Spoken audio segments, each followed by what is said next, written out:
Hey everyone, got another video ready. It's a Range Rover Velar, very nice car, and we're putting a new rear door on. But in this particular video I'm going to show you how I'm using the wet on wet to blend into the front door and the rear quarter to give us a seamless transition when we put the new door on the car. And I'd like to say a big thank you to everyone that's liked and subscribed. We're very close to the 1,000 subscribers, so if you are getting any value from these videos, please smash that like and subscribe button. This will really help me out. And I hope you enjoy this video.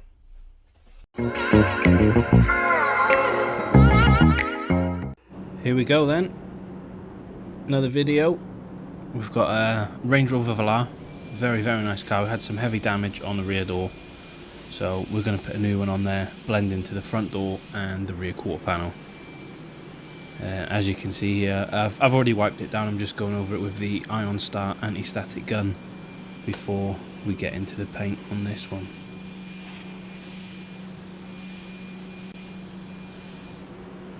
You can just see I'm just taking my time with the anti-stat gun there. There's no rush. Just making sure that it's nice and clean. Again, I say it a lot, but you spend 10-15 minutes here getting it clean. It is really worth doing. The cars come out a lot cleaner, which saves on the polishing side of things, which for me is where I make a lot of time up. You know, you spend 10 minutes in the booth getting it clean, you save 20 minutes polishing. It's all good. Yeah, you see I'm just coming in with a wet on wet using my Wacom Slim X Lite. It's a 1.3 in there, which I would prefer to use a 1.4. I just don't have a 1.4 gun at the moment, so this is the one. But it goes on real nice anyway. I'm not having any issues with it. And you can see also it's a dark wet on wet, dark grey, which the Standox colour scheme recommended for the for this colour for the Range Rover. And what I'm going to do here as well is I'm going to flick the wet on wet onto the door and the quarter panel, almost using it as like a blender, but not a blender. I'm using it to bring the colour of the wet on wet onto the doors and the quarter. It just helps out me with me getting that colour in. And you see I'm not going crazy there, just enough so that when I do the blend over the top, the edges of the door and the quarter are the same colour as the door that I've just put the wet on wet on. Just makes the transition a little bit easier. And I was really pleased with the way that this came out. It was spot on.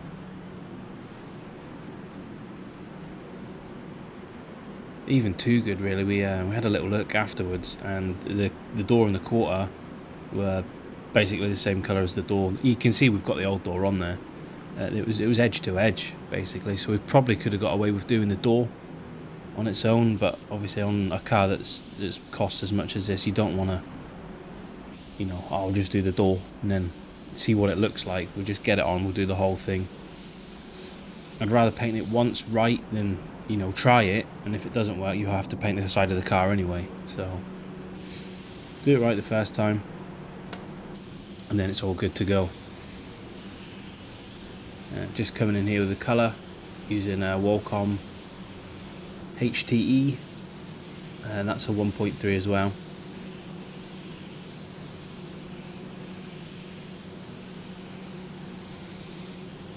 And just taking my time here with the passes, making sure the overlap's right. It is quite a sparkly metallic. This it's got quite a bit of coarseness to it. Well, when you look at it in the light, it's quite coarse. So you just want to take a little bit of time to make sure that the metallics, you know, you're not making it patchy or stripy. Especially with this being a 1.5 coat system with no flash in between. You'll see here I'm putting on almost the effect coat.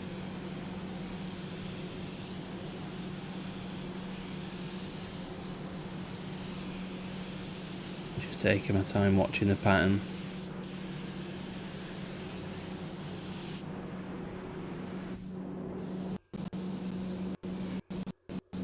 We'll go back over the car, and you'll see when I put the wet on wet on, I used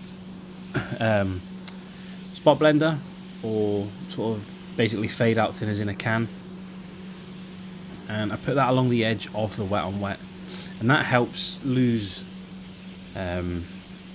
the edge of the wet on wet. Not that I've applied it really heavy, but it just smooths the transition between the old base coat and the wet on wet.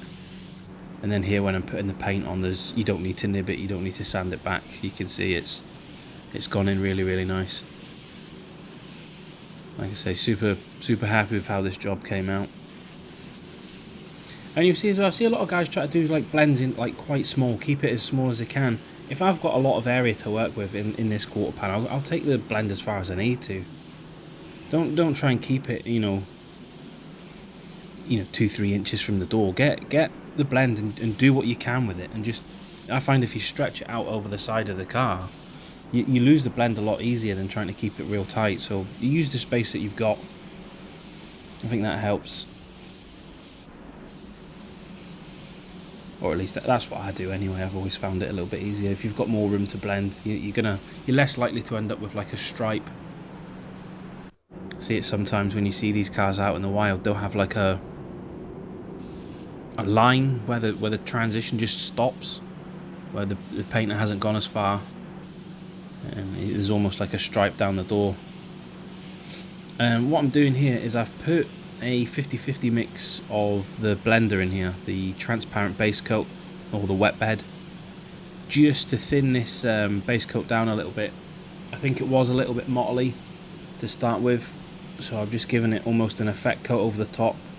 And again, this hasn't dried, I haven't let it flash off, so it's all still wet. But by doing the 50-50 blender, you can see that the motley on the door's gone. And I'm just going to use this to take my blend even further. That's what I was saying before. If you look on the tape on the bottom here, you can see the colour. It's not really adding any colour. I'm just adding the effect, but using that transparency to take the pearl or the metallic further into the door, and that just makes it more of a seamless transition from old to new.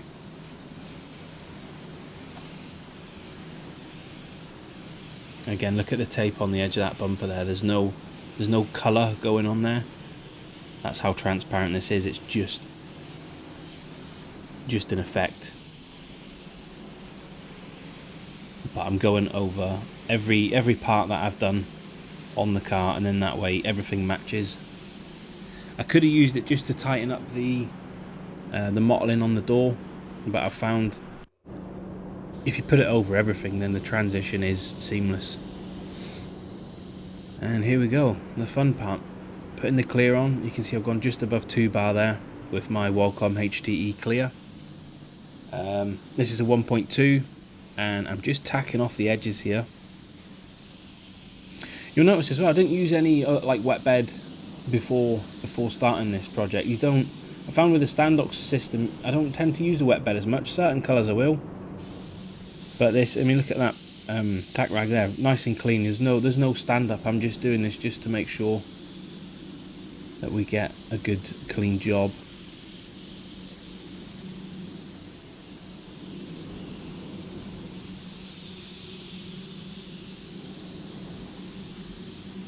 And you see here, just I'm nice and light. I'm hardly applying any pressure to this. I'm just making sure I give it a quick clean off before I go over with the clear coat. You see that there's a tiny there must have been a little bit of stand up on the front end of that door, but just taking the time. Again, I'll say it over and over, and I do sound like a broken record, but a couple of minutes here is going to save a bunch of time outside. So a nice light hit with a tack rag, and we'll get into the clear now. Making sure I'm plugged in, that would help.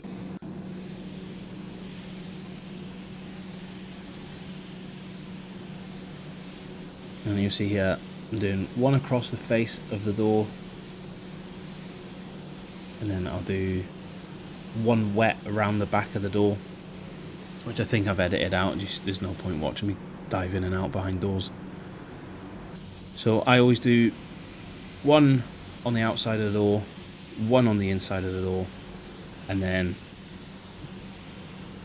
another one on the outside, basically. So you get your 2 full coats and 1 coat on the inside of the door. It doesn't need, we're not going to be in there polishing, we're not sanding on it or anything like that, so it doesn't need as much protection as the outside. So all the exterior surfaces get 2 good coats, and the inside of that door will get 1 good coat of clear. The clear I'm using is the Standox K9550 with the 1020 clear hardener and the 8520 thinners, and I'm doing that at 10%, not 20%.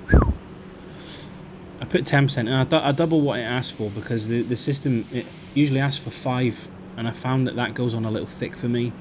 There's too much orange peel in it for me, so I take it up to 10%. I think it's a 3-to-1 and 10% system as well. But you'll just see here the hand speed I've slowed right down, and this is it where I'm making sure I get the gloss and get the orange peel roughly where I want it. I don't want to be overloading it to where I'm going to have to you know, look at the possibility of getting runs and such.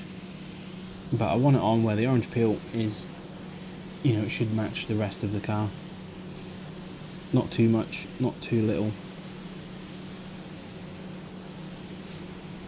And then hopefully when you get your level of orange peel right, you don't have to go in and polish, you know, areas. Hopefully it's just a quick denib and then send it out, which is what I like to go for. You see that I'm just doing another light one on the way down. That door's a tad orange peely for me.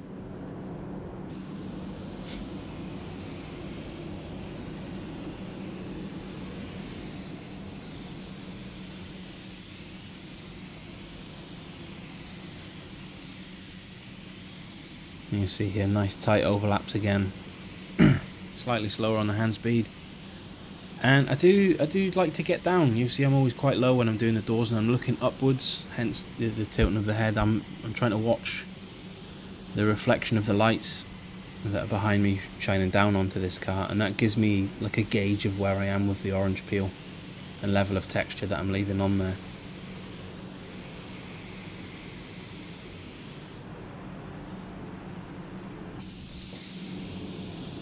Check, make sure it's good. Again, I'm always checking, always looking.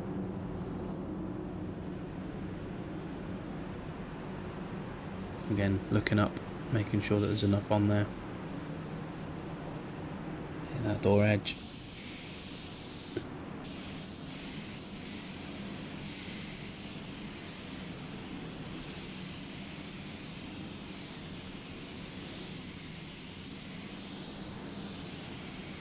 And just, like I say, take your time, make sure that your finish is nice. It's quite relaxing for me in the booth to do this. I love putting the clear on. I love seeing how vibrant the colours are, and how, you know, how the metallic looks and stuff. It's a good part of the job.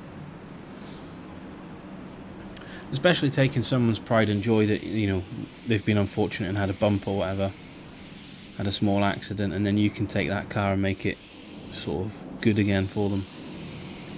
So there's a bit of good job satisfaction in there, and I really enjoy it. Speaking of enjoying it, if you are getting any value from these videos, or you like watching them and hearing me ramble on and on, I would really appreciate it if you smash that subscribe button and the like button and all that other YouTube stuff that we say. But we are getting close to the 1,000 subscribers now, so if you're not subscribed, you know, that would really help me out. Hopefully I can get over that 1,000 subscriber mark. And if you've made it this far in the video, I'd like to thank you all for your time, and I really appreciate it. And I'm not just saying that, I do appreciate it. So thank you.